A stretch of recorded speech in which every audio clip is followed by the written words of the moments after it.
Magandang umaga po. Kape muna tayo. Yung pong mga kaibigan ko po, mga dati kong kasamahan sa work, kumpare, may mga nagsabi po na, siya Proy, nagbago ka na. Dati, pag day off mo, pupunta ka sa bahay, umiinom tayo, kumakanta, tapos hindi mo na ako pinasyalan. Tapos, pagka tinawagan kita, day off mo, parang nagdahilan ka. Sabi ko, nagbago ka na. Hindi. Ano lang yung nagkataon lang na busy at saka may iba akong puntahan. Pero ngayon po, dumadami yung nagsabi sa akin na nagbago daw ako, hindi daw ako nagpupunta sa kanila, hindi daw ako nakapag-inuman. Dati, nakamukul kami kung saan kami nakarating.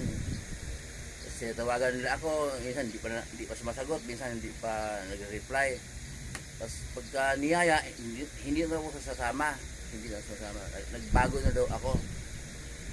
Mula noong nagpo-post ako ng salita ng Diyos.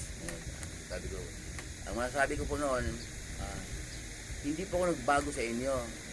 Mga kaibigan ko, kumpare, mga dating kasama sa work.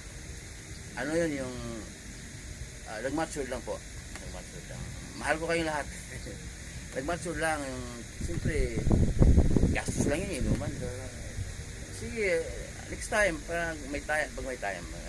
Pero yung wala naman talagang time at walang budget na nakalaan doon, huwag natin pilitin. Yun.